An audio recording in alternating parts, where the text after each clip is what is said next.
Hello and welcome back to MotiveX English, the podcast where we talk about everyday topics to help you learn useful, clear English. I'm here with my co-host.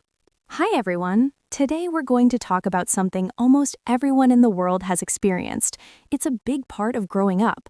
We're talking about school life.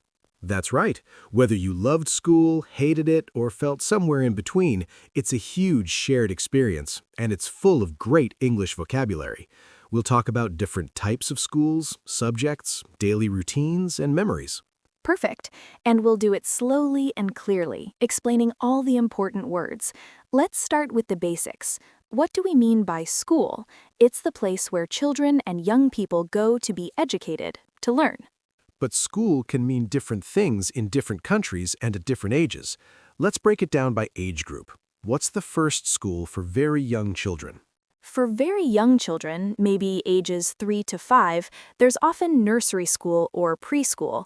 This isn't always compulsory, which means you don't have to go. It's a place to play, learn basic social skills, and maybe start with letters and numbers.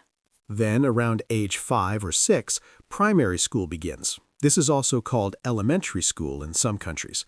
This is usually compulsory. Children learn the foundational skills, reading, writing, and arithmetic. That's basic mathematics. After primary school, around age 11, students go to secondary school. This might be called high school or middle school and then high school. This continues until around age 16 or 18. This is where studies become more specialized. And after that, there is higher education, like university or college. But today, let's focus on the school years from age 5 to 18. What's a typical school day like? Well, it often starts early. Students usually arrive at school or get to school for a morning start time, maybe 8:30 or 9 o'clock. First, they might go to their form room or homeroom. This is a classroom where they start the day, often with their form tutor, a teacher who checks attendance and gives announcements. Then the school bell rings and the lessons or classes begin. The day is divided into periods. Each period is a block of time, maybe 45 minutes or an hour, for one subject. There's usually a short break in the morning and a longer lunch break in the middle of the day. Where do students eat lunch? They might go to the cafeteria or the canteen. Some bring a packed lunch from home in a lunchbox. Others buy a school dinner or hot meal provided by the school. After lunch, there are more lessons. Finally, the school day ends, often around 3 or 4 in the afternoon. But for some students, the day isn't over. They might have extracurricular activities. Extracurricular means outside the normal curriculum or outside the regular classes. These are clubs and sports, things like football practice, drama club, chess club, or music lessons. They happen after the last bell, so we call them after-school activities. And let's not forget homework. This is work, like exercises or reading, that teachers give students to do at home in the evening or over the weekend. It's a very common word. Now, what do students actually learn? What are the subjects? Let's list some common school subjects. Mathematics, often called maths in British English, math in American English, English language and English literature, studying grammar and books, sciences, biology, chemistry, physics, history, geography, a modern foreign language like French, Spanish, or German, art, music, physical education, PE, this is sport and exercise. In many schools, students wear a uniform. This is a standard set of clothes that all students must wear. It might include a blazer, a shirt, a tie, a skirt or trousers, and specific shoes. It's meant to create equality and a sense of community. Not all schools have uniforms, but it's very common in some countries like the UK. Now, who are the people at school? We already mentioned the teacher or school teacher. The leader of the whole school is the head teacher or principal. Other important people are the teaching assistants who help teachers, the caretaker or janitor who looks after the building, and the secretary who works in the school office. And of course, the other students. The people in your class are your classmates. A close friend at school is your school friend. The group of students in your year is your year group. School isn't just about lessons, is it? It's also about social life, friends, and experiences. What are some key events in the school year? There are school trips or field trips where a class goes out to visit a museum, a historical site, or a theater.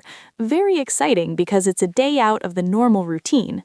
Then there are school exams. These are the big tests. At the end of a term or a year, you might have finals or end-of-year exams. They can be stressful. Before an exam, students often revise, which means to study and review all the material. And there are fun events too.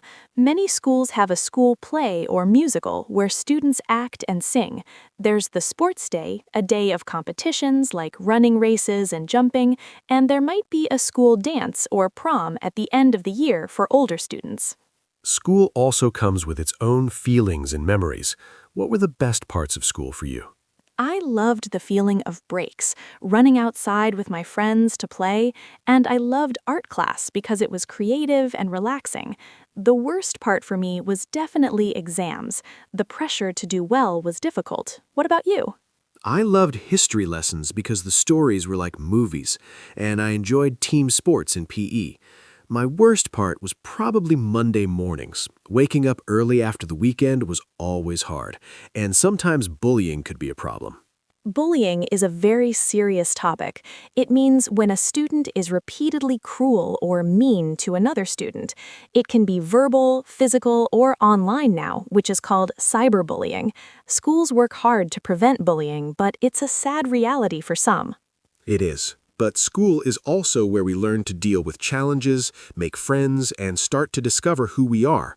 Let's list some useful school verbs and phrases for English learners. Okay, great idea. 1. To enroll or to start school. This is when you officially join a school. 2. To attend school, to go to school regularly. 3. To take a subject, to choose to study it. I take French and geography. 4. To have a lesson or class. We have a maths class after break. 5. To do homework. I need to do my history homework tonight. 6. To study for a test or an exam, to prepare for it.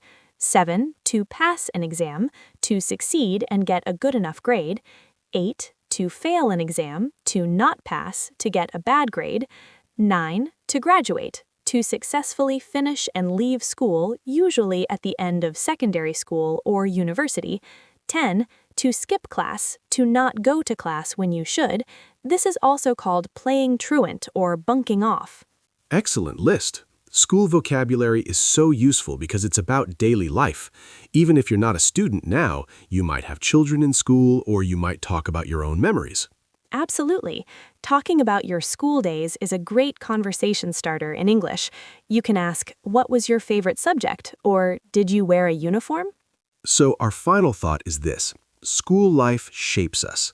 The words we learn there, both the vocabulary subjects and the life lessons, stay with us forever.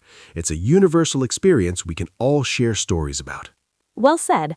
Thank you for joining us to talk about school life on Motivax English. We hope you remembered some of your own school days and learned some new English words. Remember, you can listen again and read the transcript on our website. Try to write 3 sentences about your own school experience using today's vocabulary. Next time, we'll talk about a very different but common experience, being sick and going to the doctor. Useful vocabulary for your health. Until then, take care, keep learning, and we'll see you next time. Goodbye. Bye.